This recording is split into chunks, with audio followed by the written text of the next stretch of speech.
समय खावा ओ कलयुग की बारी आई थी।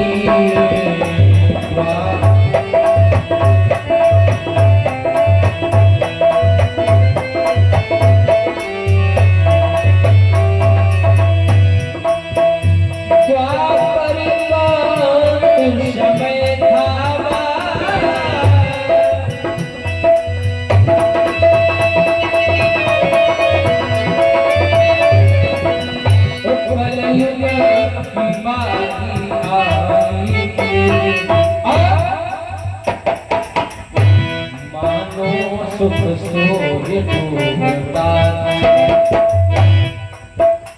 मानो सुख सूर्य डूबता दुख में अंधियारी छाई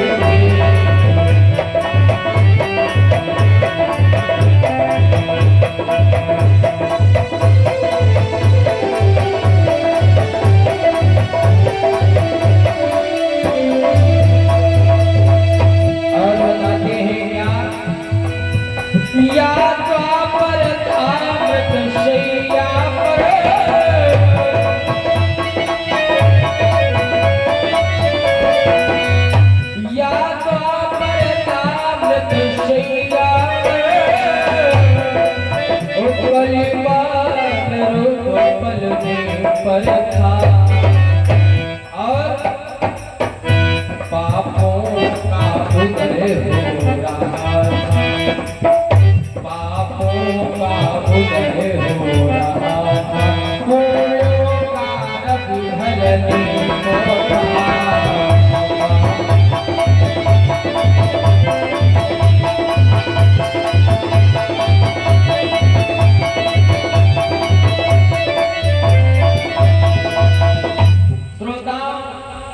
जिस समय महाराज परीक्षित ने उस ताज को अपने सिर पर धारण किया, क्योंकि वो ताज है जरासंध का, उस पर तो श्राप लगा है जो भी नमाज धारण करेगा कभी से कलयुग का पदार्पण हो जाएगा।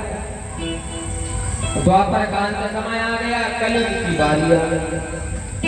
अब तो श्रोताओं एक दिन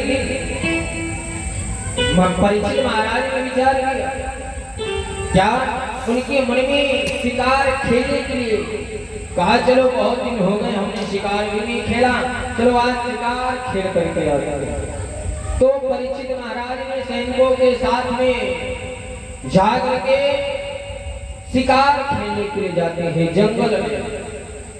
और जैसे ही महाराज जंगल में शिकार खेलने के लिए पहुंचे तो महाराज सैनिकों से बिछुड़ जाते हैं और महाराज बिछुड़ करके घनघोर जंगल में पहुंच जाते हैं।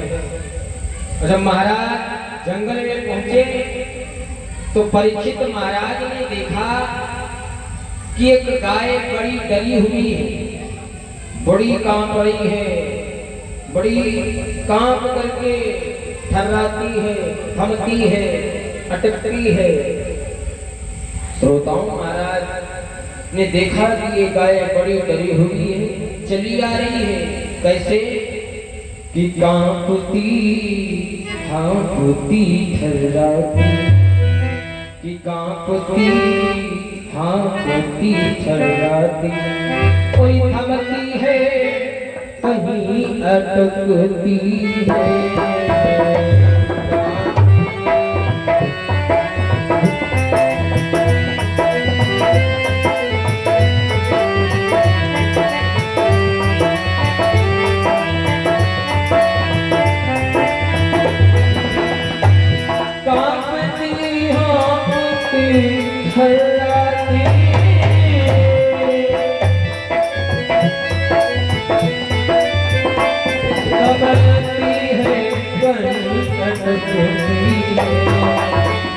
और रोती है कहीं रहाती है, रोती है कहीं रहाती है, चलती है कहीं उठती है।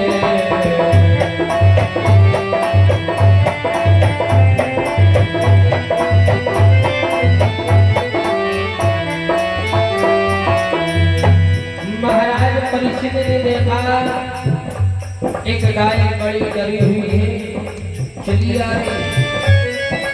और महाराज परीक्षित ने देखा कि उस गाय के पीछे लिगड़ाता हुआ बैल चला रहा है।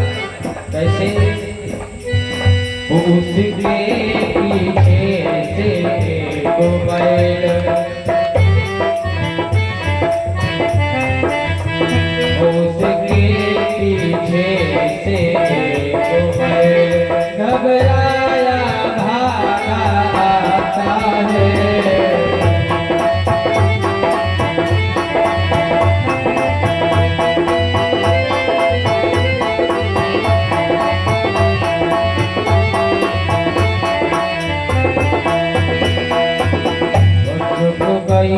कमर कुछ नीचे को कुछ कुछ लड़ाता जाता है।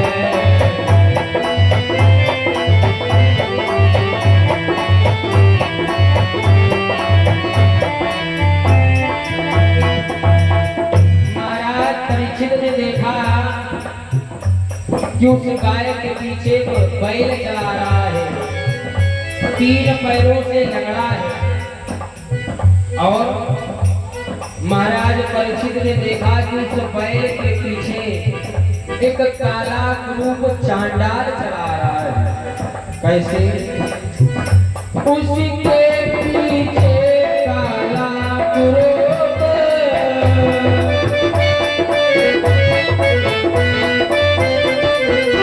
वो चांडाल भागता आता है। जब उसका मूसल बढ़ता है, जब उसका मूसल बढ़ता है तो